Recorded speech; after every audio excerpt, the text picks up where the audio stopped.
Hello everyone. In this video, we will explore the 4 basic operations of polynomials: addition, subtraction, multiplication, and division. Example 1 and example 2 in this lesson ask us to add polynomials and subtract polynomials. In order for us to add or subtract polynomials, we have to look for like terms. So what are like terms? So like term means that terms that have the same variable. Alright, okay. So let's start with example number 1. Before I can add this polynomial, I need to open up the brackets. So I should have subtract 11x squared y plus 15y cubed x subtract 7y cubed x plus 9x squared y. Now I'm going to look for like terms. So I take a look at 11x squared y. I will look for the term that also have the same variable, which is x squared y. So the last one right here. So I can collect this like term. I can write x squared y, and I take negative 11, add that with 9, so I should have negative 2. The next term I should look at is the like term of y cubed x and y cubed x. So in this case, I collect this 2. I will write y cubed x again, and I take 15 subtract 7, which is positive 8. So I write positive 8. So this one is done. Alright. So if you want to factor this out, you can go ahead. Okay. So but we will learn how to factor in the next lesson. Note that we will learn to factor in the next lesson. So for now, I just leave my answer like this. Okay, so let's move on to the next example. In this example, they asked me to subtract the two polynomials. So in these two polynomials, you notice that there's brackets right here. Okay, so what we should do is we should open up the brackets. So open up the first bracket. I don't change anything inside. So all the terms are the same. But the second bracket, I would like you to note that here's a subtraction. So that means you multiply negative 1 into each term inside the bracket.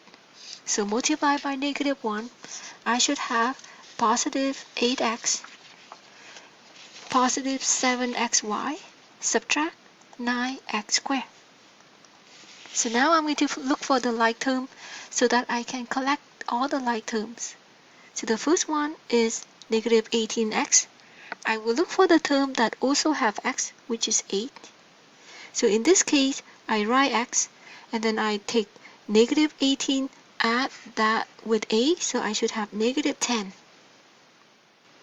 The next term is 3xy, so I'm looking for the one would also have xy, which is 7xy.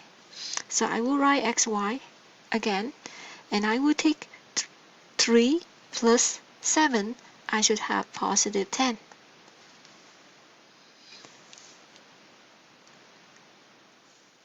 Okay, so in this one, I have negative x squared, so I have negative 9x squared, so I should write x squared again. I take negative 5, subtract negative 9, I should have negative 14. Okay, at this point again, I will ask everyone to leave the answer like this, and we will learn how to factor in the next lesson.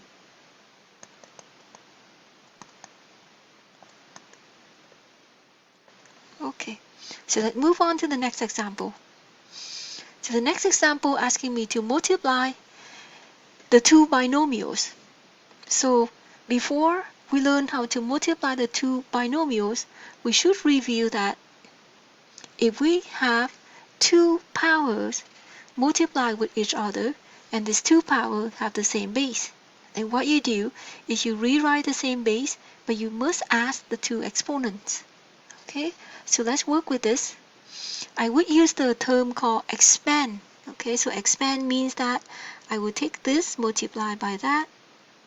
Okay, the first term in this bracket multiply by each term inside the second bracket.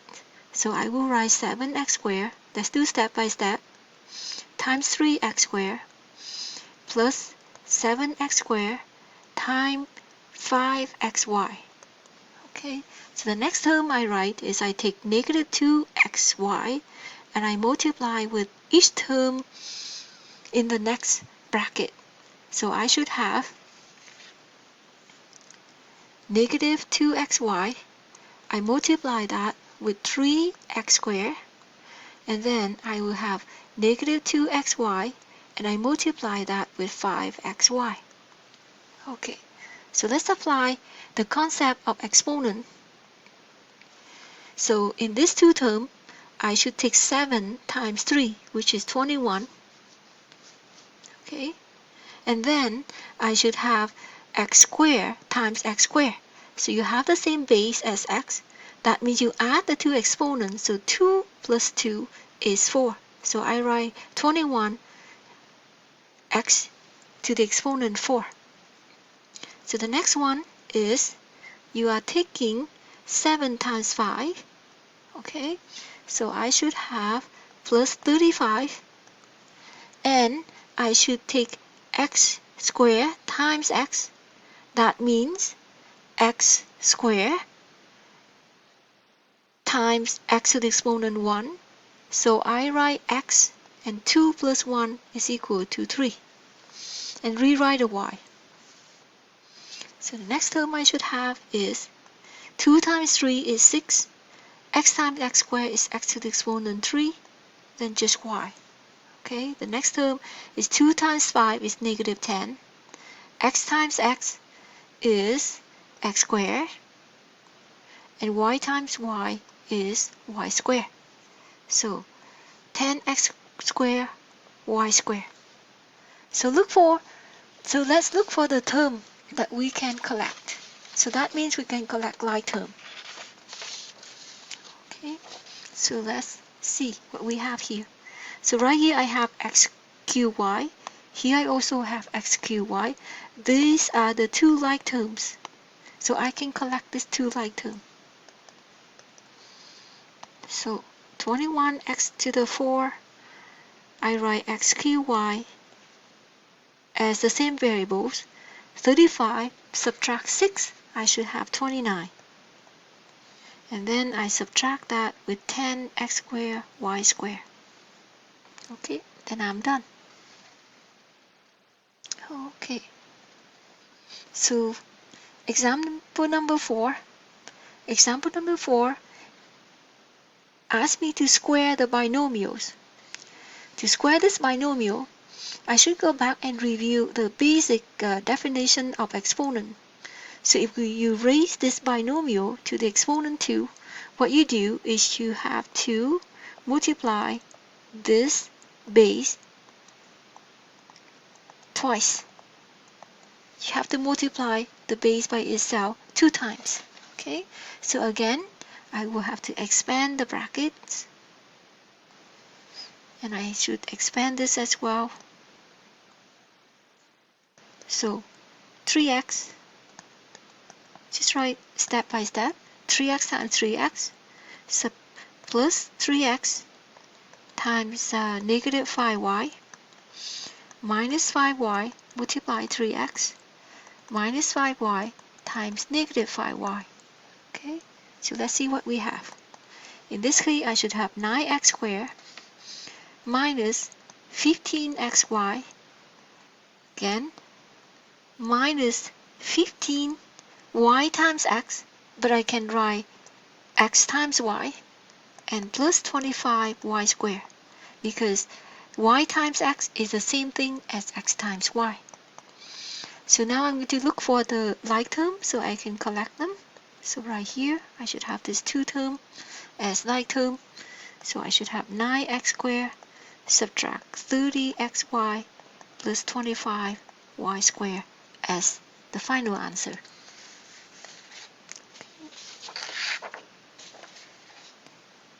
So let's move on to the next example. This example asks me to divide the polynomials. Okay, so in dividing polynomials, I should review the concept of dividing the two powers. So in this, I have the power with the same base, and I divide one into the other. It means I will write the same base again, but I have to subtract the two exponents, given the condition that my base is not equal to 0. So there are two ways to work with this example number 5. Okay, two ways to work with example number 5. One way is called factoring, but we haven't learned how to factor. Factor is in our next lesson. So what I would like you to do in this case is, I would like you to take a look at how many terms that you have as the numerators. You have 3 terms, right? So you have this term, and this term. If there are 3 terms as a numerator, I would like you to break this into 3 fractions with the same denominators. So let's write it below here.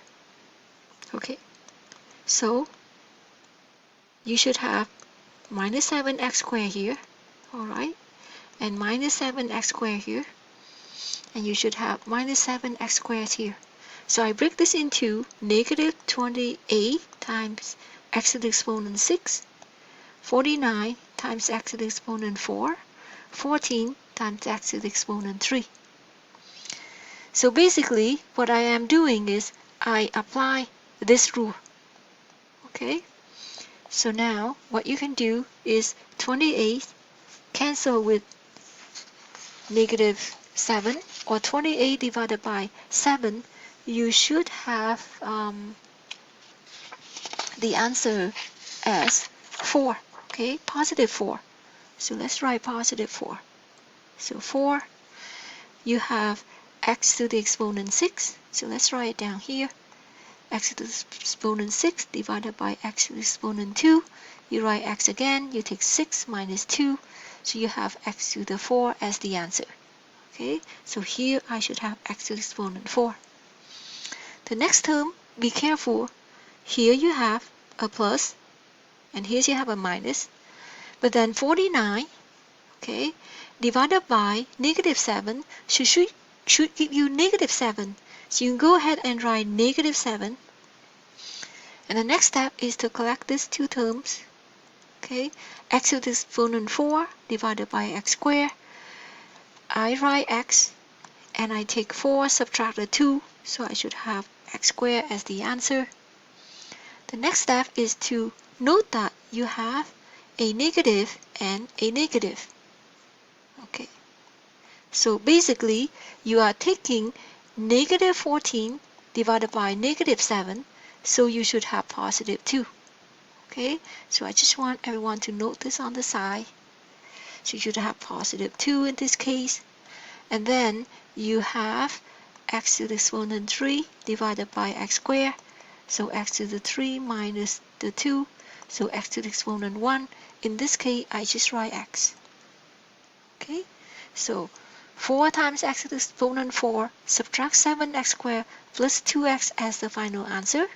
And again, note that you can factor out the x. However, we will learn a factor in the next unit.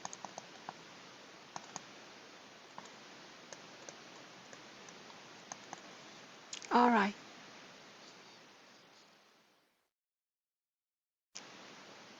Okay, thank you.